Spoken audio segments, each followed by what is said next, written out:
Buenos días, doctor. Buenos días. Disculpa que no ponga la cámara, pero estamos un poco de Buenos días, doctor. Caso.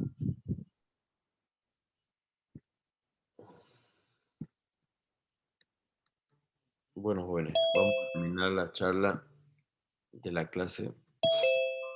Okay.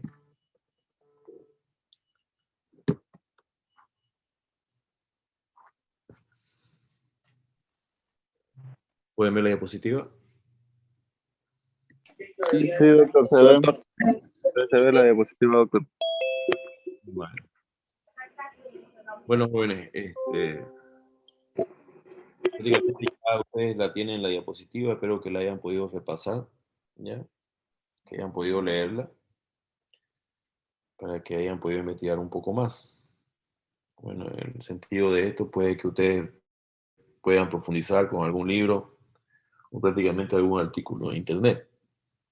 Una pregunta, ¿ustedes conocen las normas de Vancouver para hacer citas bibliográficas?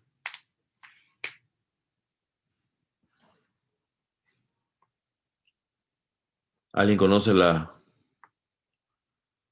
normas de Vancouver?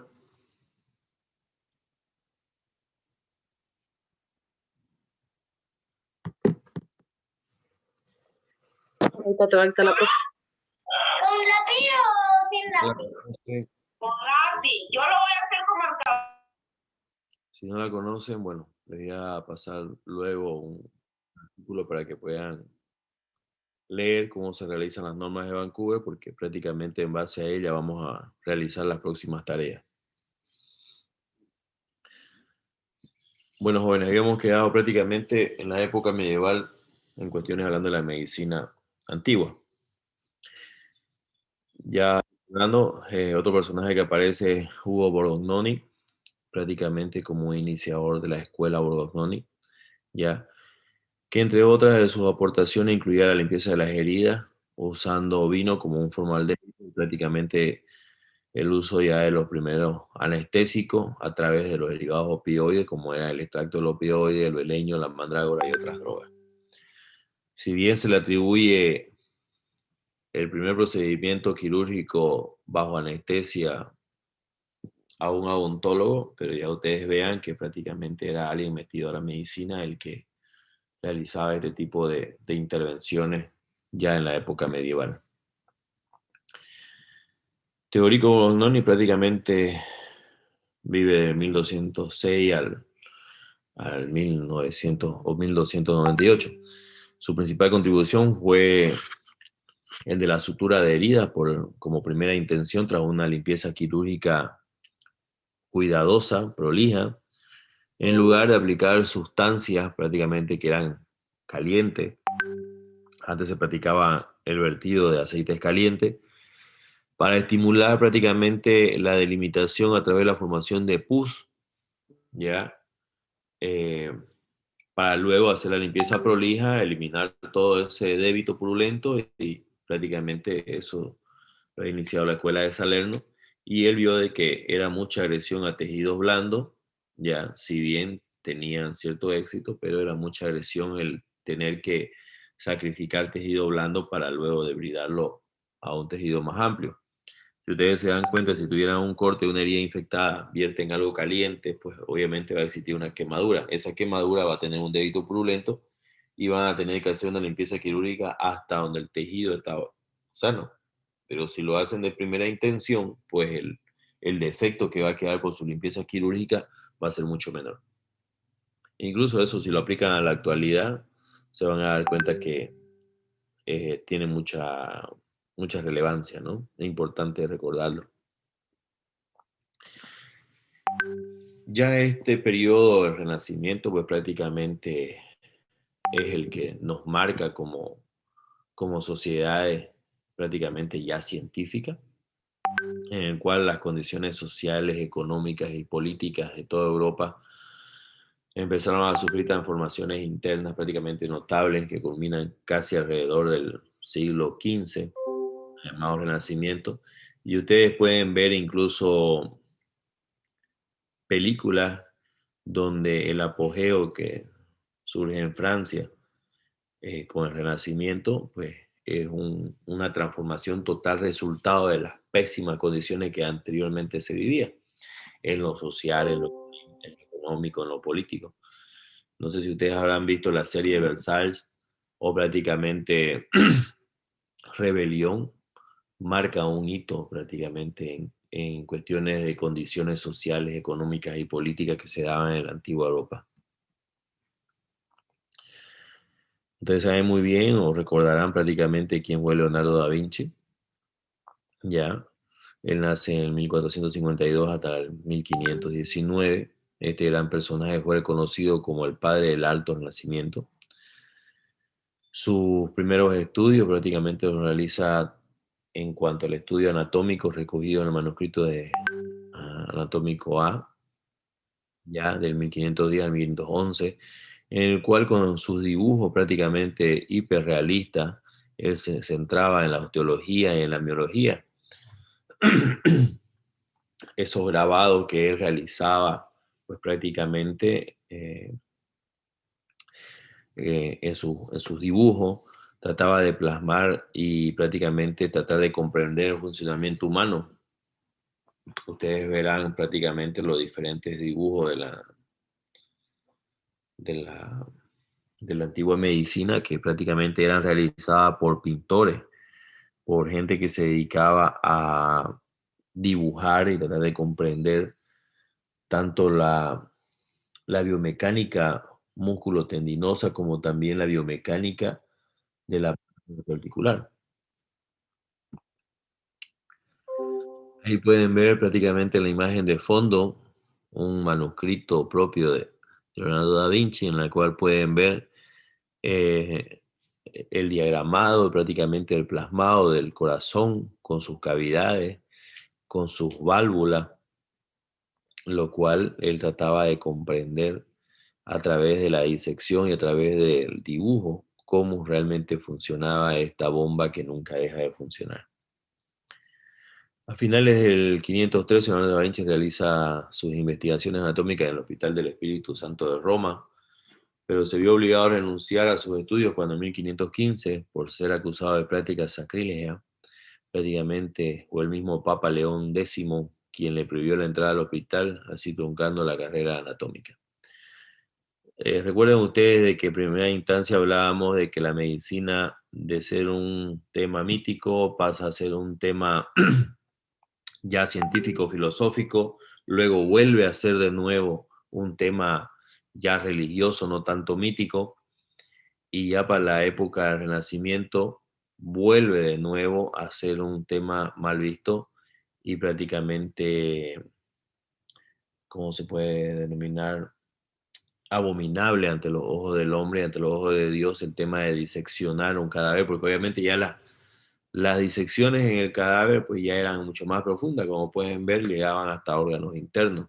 Anteriormente solamente se ocupaba en hacer la disección prácticamente de extremidades y no así de órganos internos.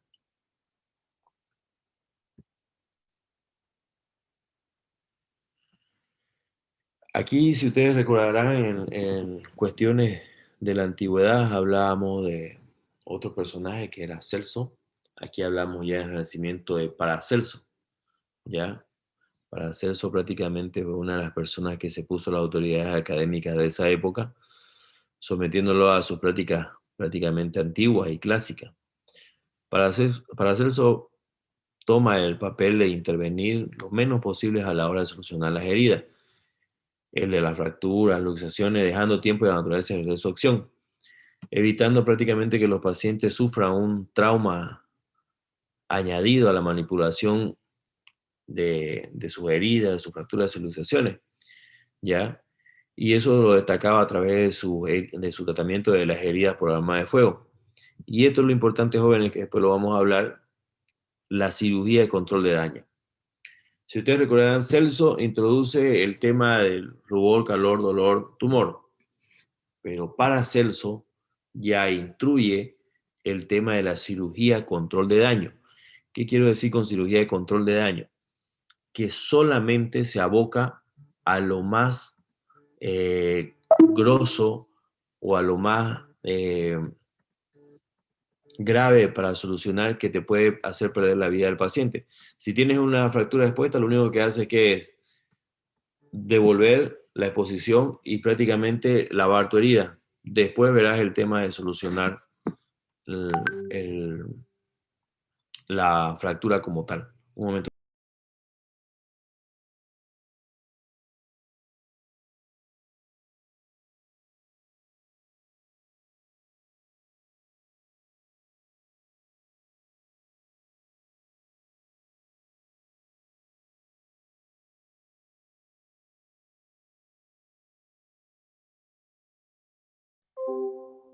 La cirugía de control de daño solamente se aboca a ir a lo grosso, a lo que te puede hacer perder la vida de tu paciente o prácticamente comprometer la vitalidad de tu extremidad. No se ocupa de resolver todo en un solo, ¿ya?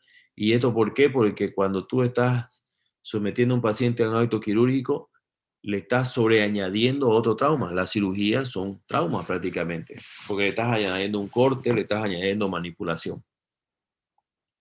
Entonces, gracias a Paracelso, que tenemos esta cirugía de control de daño, que actualmente está bien estudiada y que ofrece grandes resultados. Otro personaje de nacimiento, Andrés Vesalio. Si ustedes pueden ver la lámina, quizás ustedes ya la han visto en algunos textos, algunos monumentos, algunos bustos. Andrés Vesalio pues prácticamente fue conocido como el mejor anatomista de todos sus tiempos. Él estudió en París. Él llegaba de Padua, donde fue prácticamente nombrado como el padre de la cirugía, con su libro, prácticamente Explicator Chirurgia, que fue el que le da el título de profesor de cirugía, y como tal lo pueden encontrar en el libro de cirugía con un acápite bastante extenso. Fue así que es necesario con su gran participación en la anatomía, imparte su primera lección de anatomía el 6 de diciembre de 1537, en la que él realizó la decisión, a diferencia de la costumbre de la época, que era la función del cirujano barbero o el sangrador, ¿ya? Si ustedes recordarán, prácticamente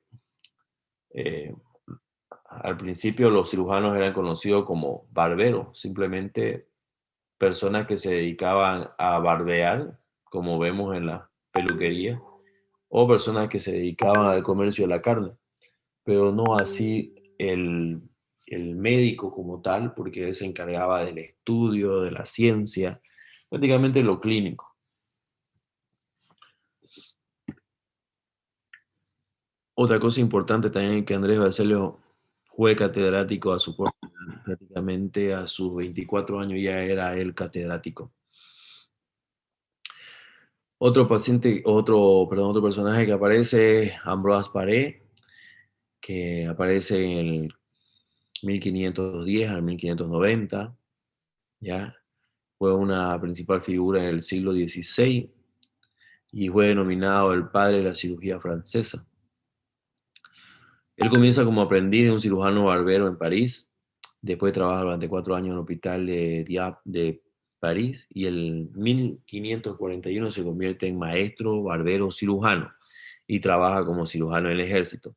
Aquí, si se dan cuenta, ya no estamos hablando solamente de un barbero, sino ya hablamos de un barbero cirujano.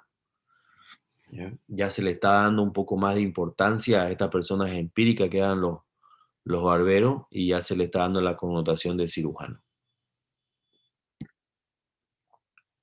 Ambroise Paré, prácticamente en 1564, publica prácticamente una obra de cirugía, lo que denomina los 10 livres de la chirurgia, que significan los 10 libros de la cirugía, que contenía anatomía y fisiología, en la práctica quirúrgica. Si se dan cuenta, él ya estaba siendo más científico, la cirugía lo estaba estudiando de 2 puntos muy importantes, que es la anatomía y la fisiología, que actualmente ustedes lo tienen como el fundamento prácticamente de del primer año, ¿no? El primer año de anatomía, el segundo año de fisiología. Ambroise Paré tiene una gran connotación en la época del Renacimiento con la aplicación prácticamente y la definición de estos objetivos de la cirugía, ¿ya? Con 5 funciones. Él hablaba de que la cirugía tiene que cumplir 5 funciones. Eliminar lo superfluo, restaurar lo que se ha dislocado, separar lo que se ha unido, reunir lo que se ha dividido y prácticamente reparar los defectos de la naturaleza.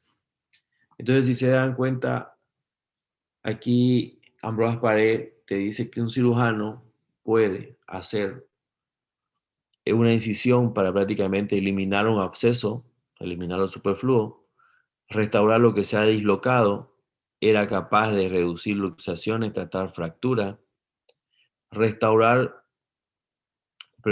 separar lo que se ha unido, esto hablando de alguna sinostosis, por ejemplo, dedos que son unidos, prácticamente no quiero hacer referencia a aquellas uniones, digamos, de gemelo, como ustedes conocerán, los siameses que llamamos, pero sí se podía hablar de sindactilia, prácticamente dedos que nacen unidos.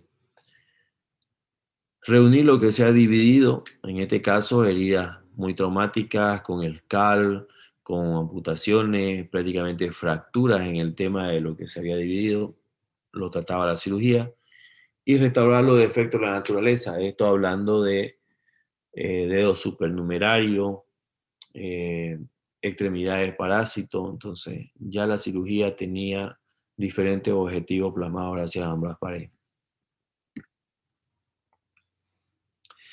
Ambroise Paré, en el campo de la ortopedia y la traumatología, también realiza aportaciones y describe un nuevo método en el tratamiento de las heridas por arma de fuego. Él prácticamente realizaba el lavado, ya difiriendo del método clásico que era la cauterización con aceite hirviendo. Si ustedes habrán visto películas antiguas, verán que o aplicaban un hierro candente o rociaban aceite caliente en las heridas. Esto con el fin de hacer una cauterización, o sea, prácticamente detener la hemorragia. Pero no se olviden que ustedes estaban produciendo en el sitio de la lesión otra lesión que era la quemadura profunda.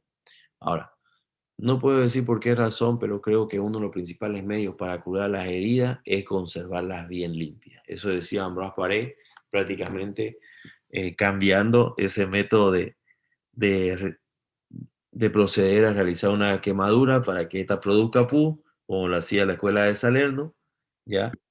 Y solamente él continuaba con realizar la limpieza de las heridas de una manera más prolija y quirúrgica. Ambroise Paré también se dedica al estudio de las fracturas, en este caso a nivel de la articulación coxofemoral, describiendo fracturas del cuello femoral y el desprendimiento, o en este caso las fracturas a nivel epifisiaria en niños. Él ya hablaba de la epifisiólisis, que es un tipo de fractura que ya veremos que se da principalmente en niños y obviamente exclusivamente en los mismos niños. Además, describe un nuevo método para la reducción de la luxación glenohumeral. ¿Ya? Ustedes acordarán que hablábamos de la luxación que era reducida por Hipócrates, que Hipócrates prácticamente colocaba su talón a nivel del hueco de la axila o sobre la axila y realizaba una tracción longitudinal. En este caso, Ambroise Paré describe una abducción con rotación externa para luego realizar tracción y la relocalización con rotación interna de la articulación. Ya veremos también la maniobra de Kocher, que sigue casi los mismos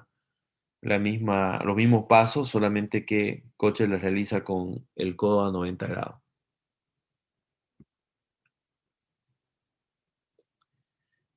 La cirugía del Renacimiento se caracteriza en toda Europa por la división entre cirujanos y barberos. Ya ustedes vieron de que Ambroise Paré recibe la connotación de maestro, cirujano, barbero, pero luego se desprende y prácticamente se logra dividir aquellos que eran cirujanos y aquellos que eran simplemente barberos. Los primeros tenían una instrucción teórica, o sea, ya tenían formación, tenían conocimientos amplios de la anatomía y la medicina, y los barberos pues prácticamente eran simples empíricos, curanderos ambulantes, que hasta ese punto llegaba a su formación. Alguien que simplemente veía y reproducía. Luego pasamos a la época de la Revolución Científica, ya alrededor del siglo XVII, en la cual los estudios empiezan a comportarse prácticamente de una manera diferente. El nuevo método era una actitud ante la ciencia nueva, ya, que consistía en investigar la naturaleza con los propios sentidos y expresar las observaciones científicas. Ya aquí el personaje aplica la observación y la reproducción de todos los fenómenos que él pudiera observar. Ya aquí trataba de explicarse los diferentes fenómenos, como por ejemplo, ustedes recordarán de la electricidad, el tema de la gravedad. Entonces ya las personas aquí empezaban a investigar aplicando este método de observación, reproducción y aplicación, dándole prácticamente un lenguaje prácticamente matemático exacto, ¿no? Por ejemplo, ustedes pueden citar, o hay una serie, no, es una película en Netflix, se llama Madame Curie, que Madame Curie ha sido ganadora de premio Nobel, ya con su marido prácticamente, Jean-Pierre Curie, que él, al igual que ella, investigaban y descubren prácticamente dos nuevos elementos. Es una historia muy bonita, se las invito a que puedan verla. La importancia de la revolución científica nace prácticamente de la importancia del razonamiento especulativo que sería terreno ante la experimentación y luego al método hipotético deductivo, que ustedes saben hasta el momento se sigue realizando. Primero tienes una hipótesis, luego tienes un experimento a través de la observación y la aplicación, y luego tienes tu método, perdón, tu etapa deductiva. Y es así que hasta la fecha se sigue aplicando la investigación. Prácticamente los resultados de la era de la revolución científica comienza ya a generar sociedades científicas, ¿ya? La primera sociedad prácticamente científica fue la Academia Secretorum Baturae, que es fundada en 1580 en Nápoles, y prácticamente luego surgen diferentes sociedades científicas como la Academia del Cimento Florencia, la Royal Society of London, prácticamente en Londres en 1662, aunque la influencia de la Universidad de Oxford, ¿ya? Otra sociedad científica, la Tertulia Hispalense, Médico-Química de Sevilla, la Regia Sociedad de Medicina en Madrid, y a finales del siglo XVII empiezan a publicarse los primeros textos procedentes de esta sociedad y las primeras revistas médicas. Si ustedes revisan o si ustedes ven, igual como les digo, alguna película de antigüedad, ya sea, hay una serie bonita también en Netflix que se llama Freud, ya, Sigmund Freud, donde ya se ve los artículos que eran publicados, la manera con la que eran publicadas. La misma Madame Curie, que es la última que he visto, también publican artículos y pueden ver que del siglo XVII la publicación de artículos prácticamente era lo que definía esta revolución científica a través de sus sociedades. Es así también que gracias a esta época revolucionaria científica, en cuanto a la observación, a la publicación de artículos, en cuanto a la ortopedia como tal, ya Nicolás André hace su aparición como doctor en medicina y como profesor adjunto y decano en la Facultad de París, siendo prácticamente el primero en utilizar el término ortopedia. Ustedes recordarán que dos vocablos griegos forman la palabra ortopedia, ortos, que significa derecho, y pad o paido, prácticamente niño, que era la ciencia que trataba de corregir al niño derecho. Esto lo logró a través de su obra literaria, prácticamente, La orthopédie du l'art de prévenir et corriger des enfants les déformités du corps. Que quiere decir, la ortopedia es el arte de prevenir y corregir las deformidades en los niños del cuerpo. Pregunta de examen.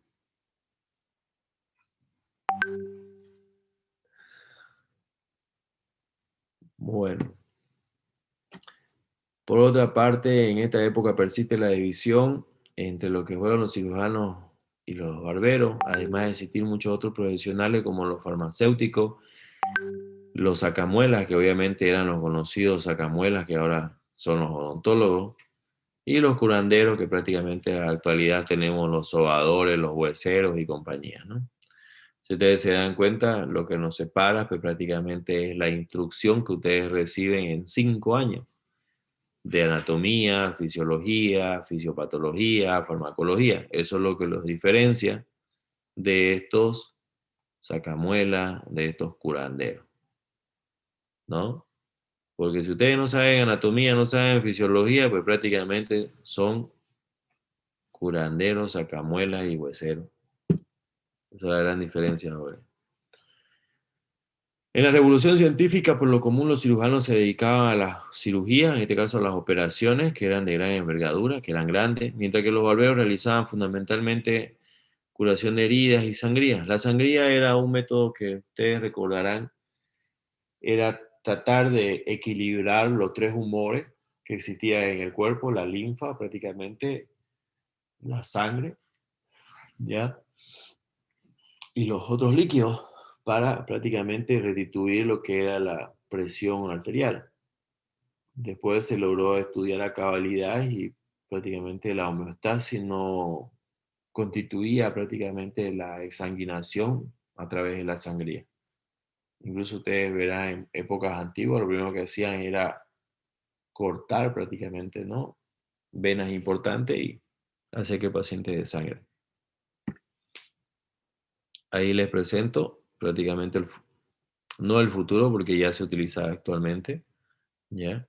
Ese es el Leonardo da Vinci, ¿ya? El Da Vinci es el robot que realiza cirugías de gran envergadura, ¿ya? Que puede ser operado a distancia a través de tecnología 5G, ¿ya?